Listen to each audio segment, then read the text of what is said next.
What it do, vinyl community? It is I, Brian. That's BRAN. And this is Vinyl Finds number 2. If you're new to the channel, welcome. And to those who have been watching the channel, welcome back.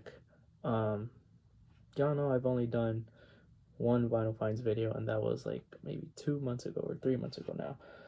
It's been a while, I know.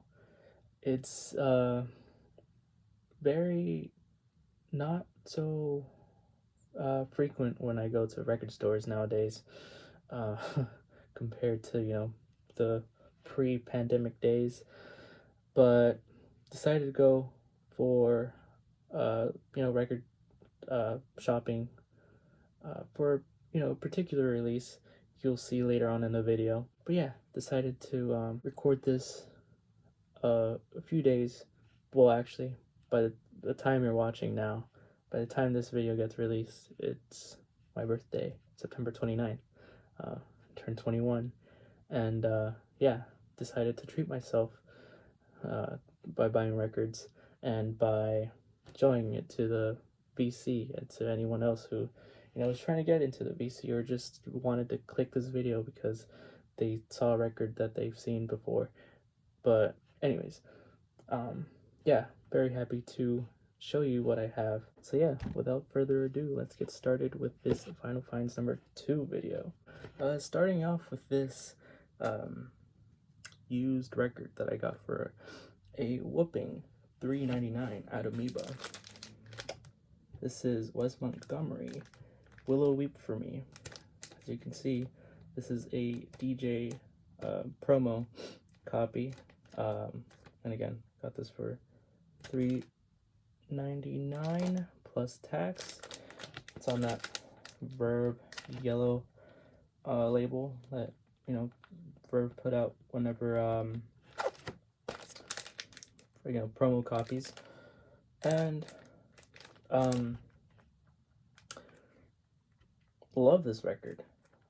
This was actually the first time listening to this, but Wes Montgomery, awesome guitar player, and he was on a lot of on the Verve label.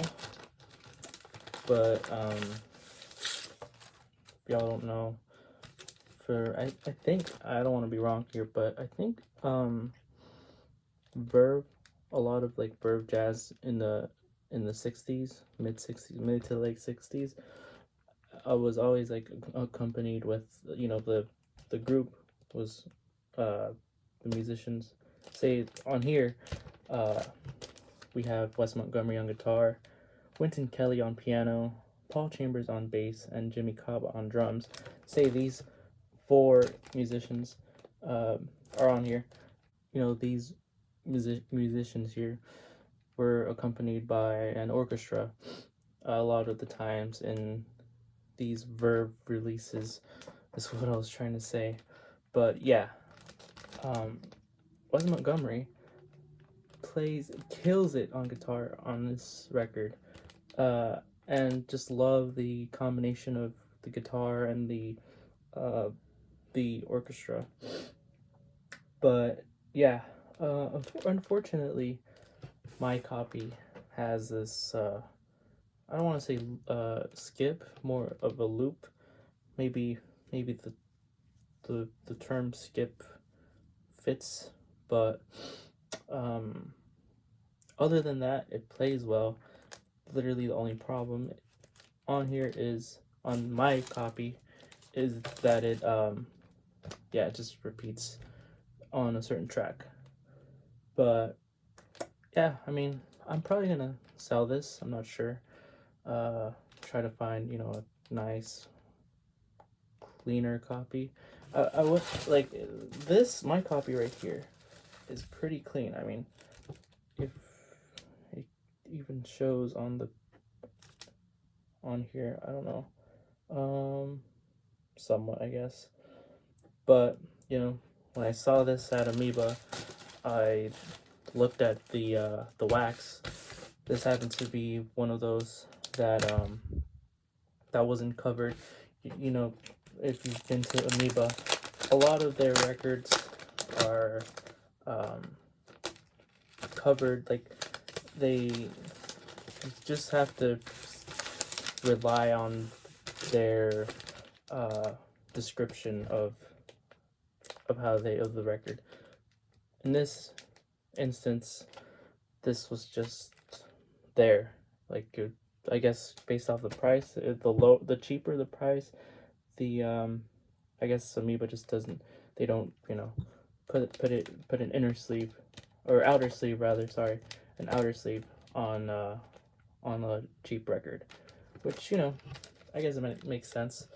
But yeah, $3.99. It's still a steal for me, I guess. Awesome stuff. Next up, I've been seeing a lot of these Vinyl Me Please reissues at Amoeba, and I picked up 2 of them. The first one here, phenomenal sounding record, I gotta say, and I've been wanting this in my collection. This is here is Phineas, Phineas Newborn Jr. This is the Vinyl Me Please reissue. Originally came out on the Atlantic label. I can't remember what year this actually came out. The original pressing of this came out in the 1956, and this was reissued this year. And let's see, all analog, lacquers cut from the original analog tapes by Ryan K. Smith at Sterling Sound. This is a 180 gram vinyl. And yeah, listening notes booklet by Andrew Winnestofer. But yeah, this is one that I was very much looking forward to, but I just did not want to pay the price on Vinyl Me Please. I don't want to sign up, mainly because a lot of what they release is cool, but a lot of it I don't really want to have in my collection. It's just gonna be there. I'm probably not gonna listen to it. But for this matter, this record right here, super awesome. We have the lineup here. Phineas Newborn Jr. on piano, kills it on piano, by the way. Oscar Pettiford on bass, Kenny Clark on drums, and Calvin Newborn on guitar.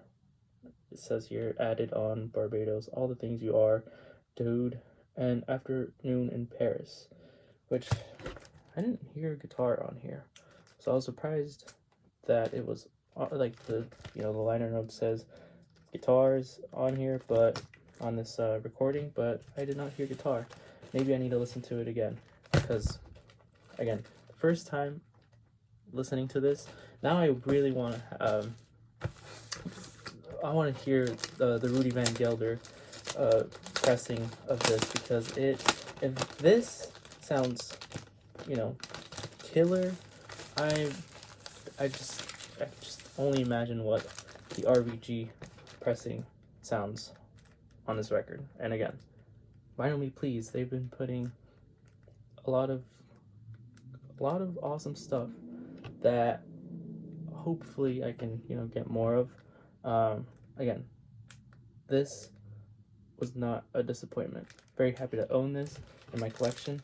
And another Vinyl Me Please reissue. Now this one was somewhat of a letdown because of the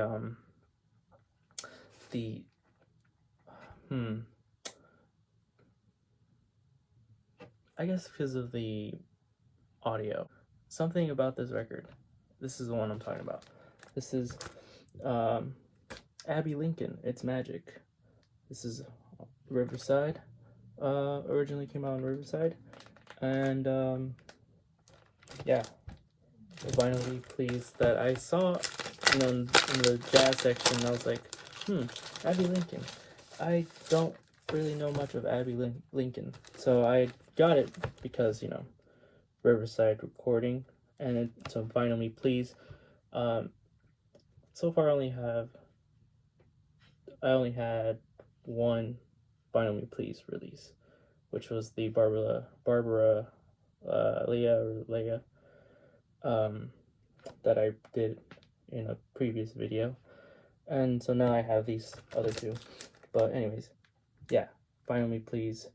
Um, Surprised it doesn't have the an informative sticker on here, but yeah, Abby Lincoln, vocalist, love her vocals, but the problem, with this pressing is, I know this is supposed to be, her record, but a lot of the times in these types of uh, recordings, you have the vocalist and then the band playing. In this instant, the band is playing, but it sounds like they're way far back, and Abby Lincoln is her vocals overpowers the musicians playing on here.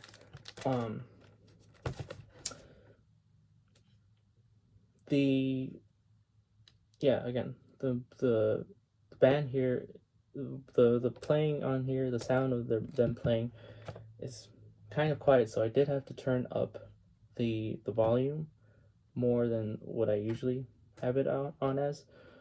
And by the way, the musicians on here are top tier. So you have, Kenny Dorham on trumpet, Curtis Fuller on trombone, Benny Golson on tenor sax, Jerome Richardson on flute and baritone sax, Wynton Kelly on piano, Paul Chambers on bass, Philly Joe Jones on the sticks, and arrangements done by Benny Golson. So, is there anyone else that I'm missing? Oh yeah, I am. Okay, so we also have Art Farmer, who replaces Dorham. Sahib Shihab replaces Richardson. Sam Jones replaces Chambers. And yeah. But again, if this is one of these releases where I just it's like this one right here. I want to compare an original to these two Vinyl Me Please release, because for this one I was actually I will say I was a little bit disappointed, but the price on this was not bad at all. So, and the vinyl is very nice, very clean. Looks like the previous owner. This was considered a used vinyl at Amoeba. So the previous owner probably either just opened it and never played it, or played it one time and never played it again. Maybe they were also disappointed by this release. I don't know.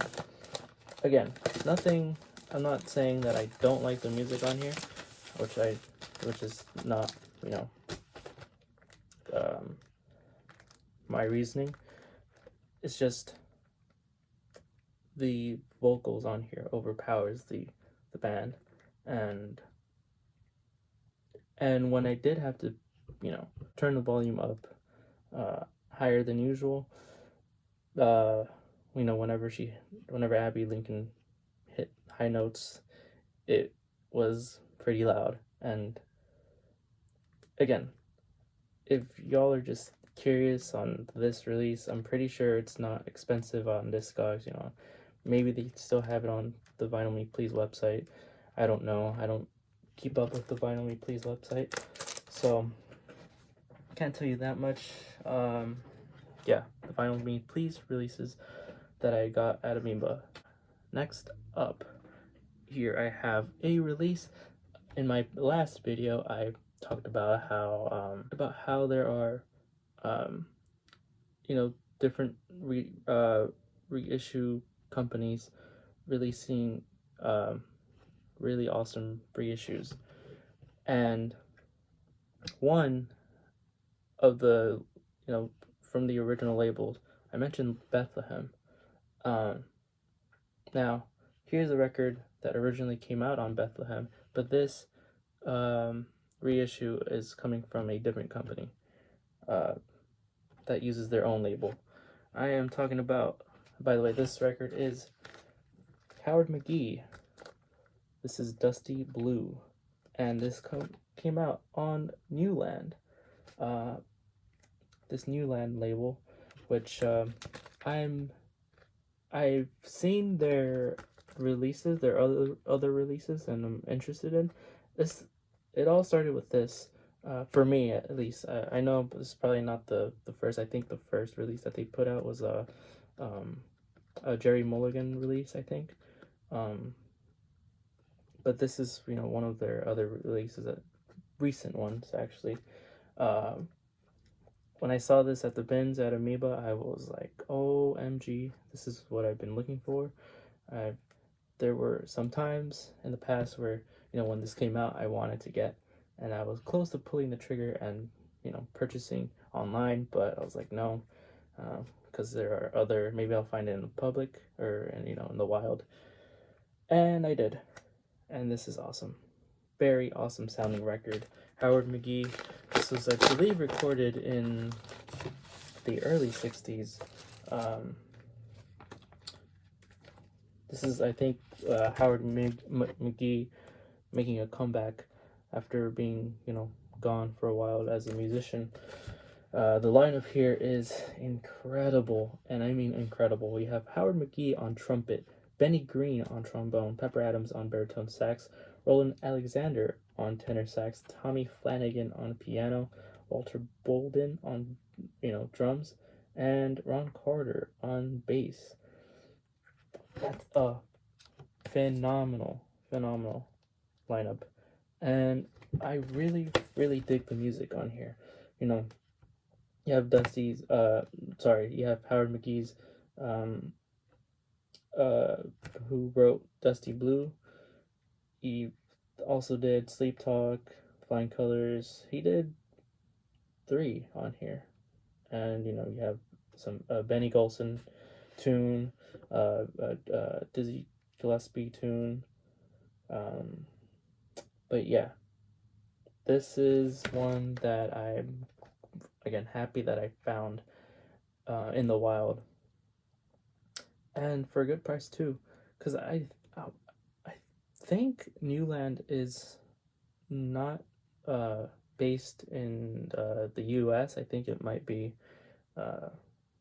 England or somewhere, one of those labels, just like Sam Records, based in France, or maybe not. Maybe I just need to do more research on this Newland label. By the way, I should read you the sticker.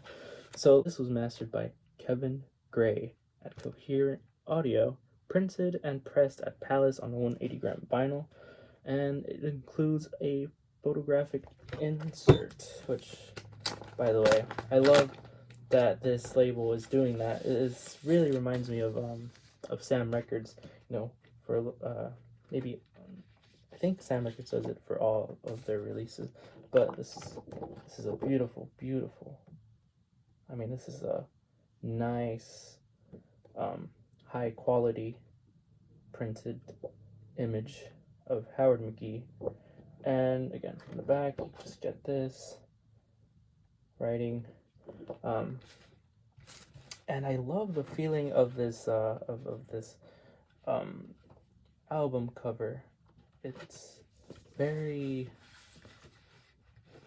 it's like a paper-like feel. Can't really describe it. It's not like the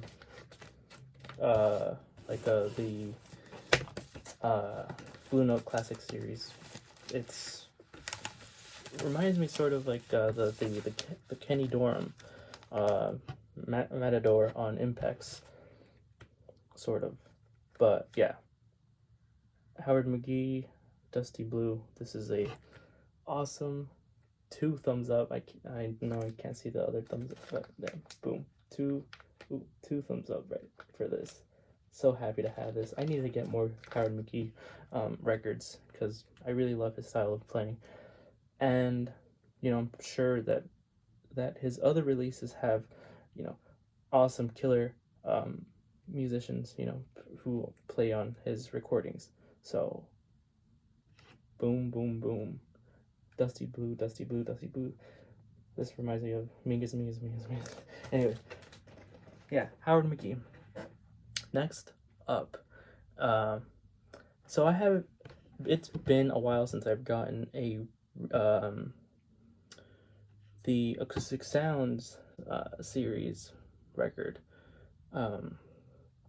It's crazy. I think the most recent one, which is the Ella and Louis again, is now like $40 or more, like 45, 48. This is one that I saw, and they're at Amoeba. They have a wide selection of the Analog Productions Acoustic Sound Series records. I didn't know which one to bring home, and then I saw this one, and I was like, okay, I've been saying that I've been wanting this, and I'm just gonna bring it home. And this is the Oscar Peterson Trio. We Get Requests. Yeah, this is on Burb, and as you can see here, I have the original sleeve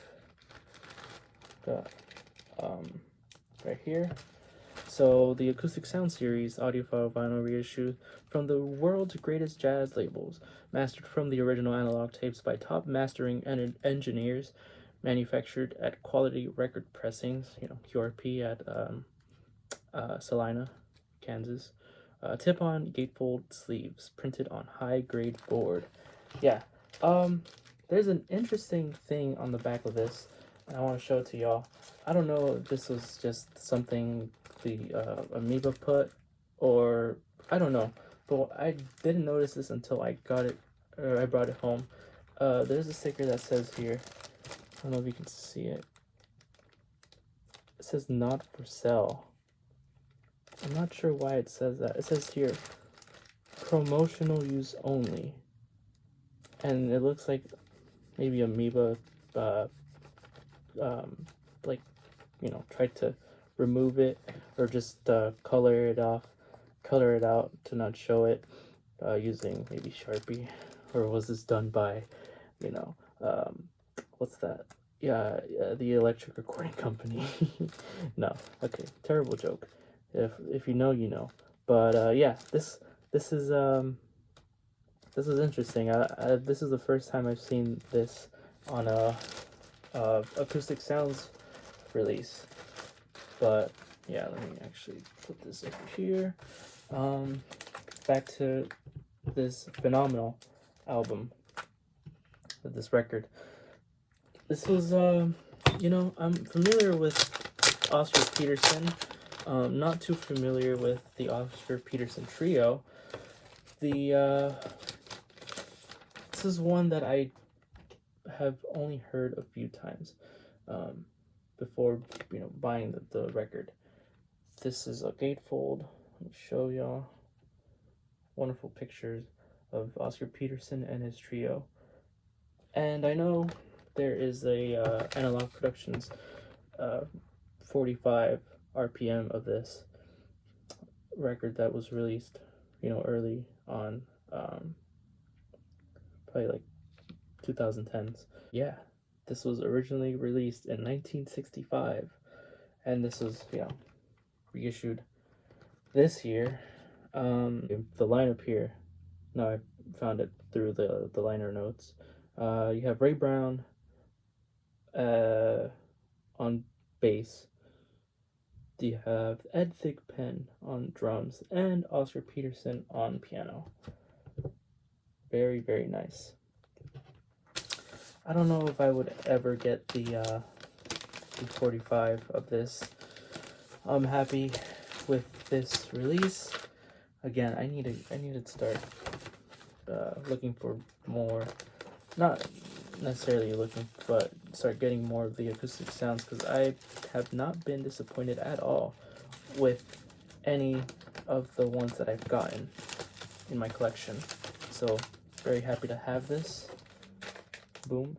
And hopefully y'all have this as well. because it's very, very, very great sounding. Last but not least, I'm gonna make this an exceptional. I know this is a Vinyl Finds video, but I just want to make this one exceptional because when I went to Amoeba, I went on the day it came out, and I thought Amoeba would have both of them, but they only ended up having one. So here's a clip of the day that I went to Amoeba to pick this title up. Alright, so I just came back from Amoeba. It's Friday, September 16th, as y'all can see right there. Again, right there. Anyways,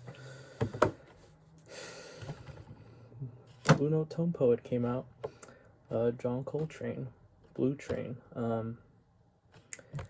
Unfortunately, Amoeba only had one version of this. I thought they would have both, but still picked it up, and this is it. Here it is, as you can see right there, from Amoeba. I got the mono version. Unfortunately, they didn't have the stereo, but I want to open it up. I have my scissors here. I don't know why Amoeba packaged their records like this, the new ones at least.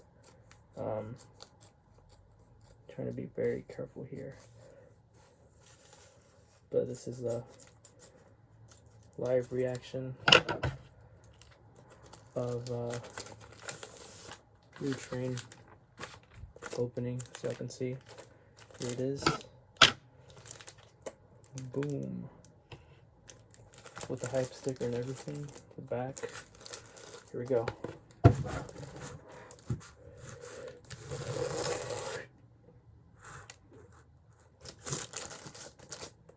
Oh snap.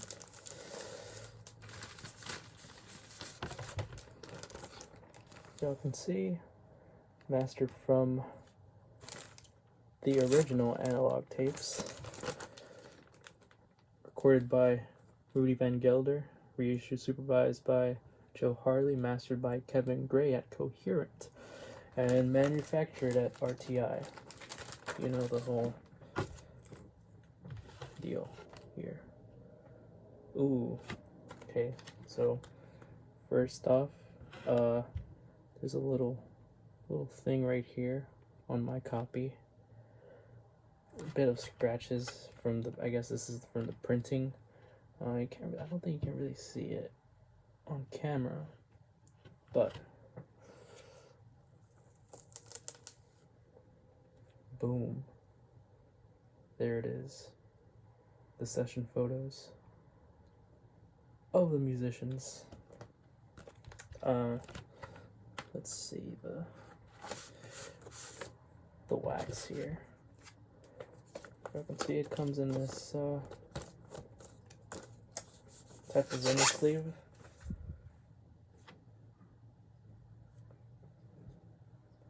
And yeah. Okay, just making sure. Boom. Fresh.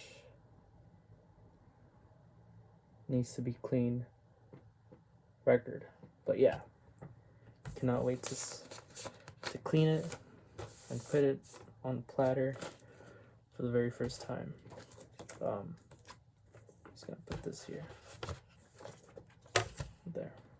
Again, John Coltrane, Blue Train. So yeah, they only had the mono version of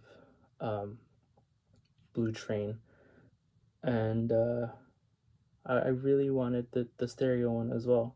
So the exception here is I had to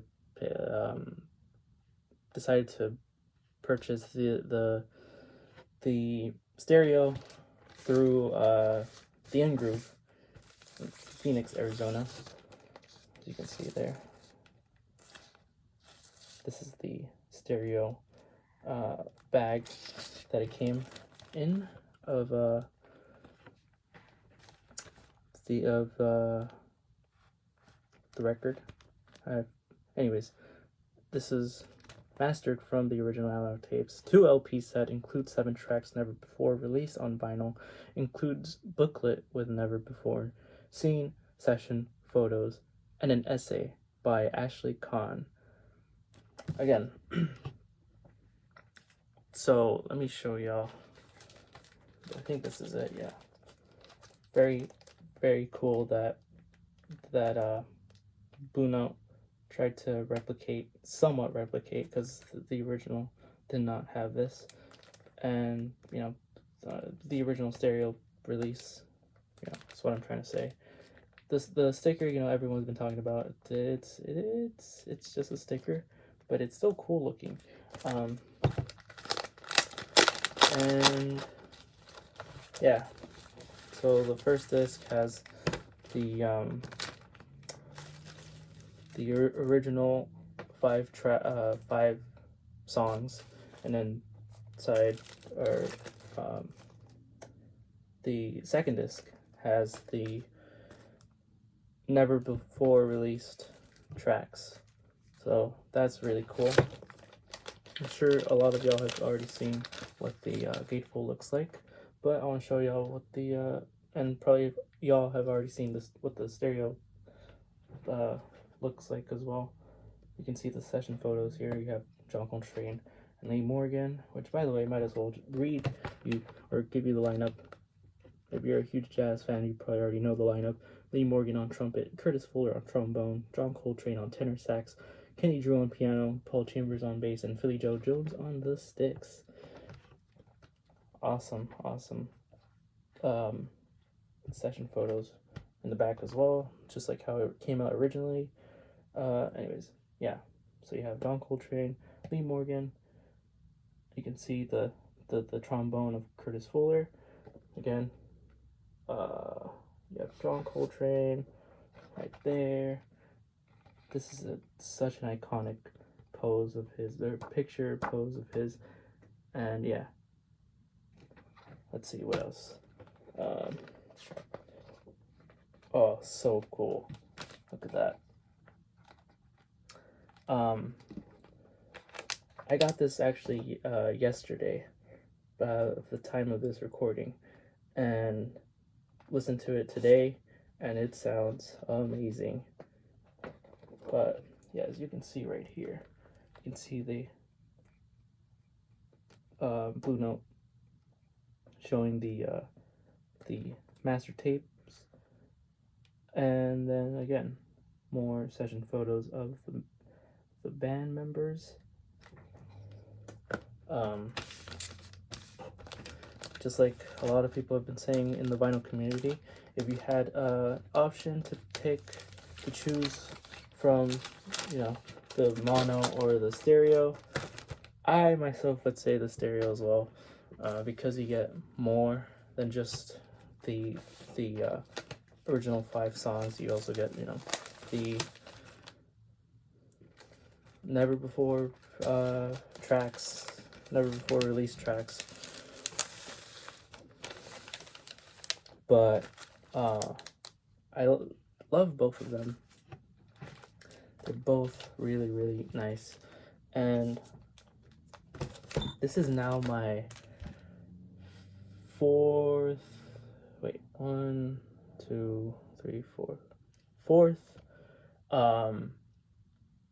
time owning a Blue Train copy.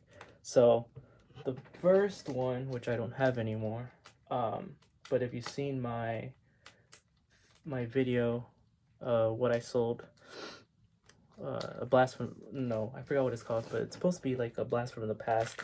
This is my Classic Records reissue of Blue Train, and it sounds fantastic. This is mono, and it sounds freaking fantastic. So I remember, so because I got the stereo version later than the mono Tone Poet, I was able to compare these two, and at first I really enjoyed this one much more than the Tone Poet.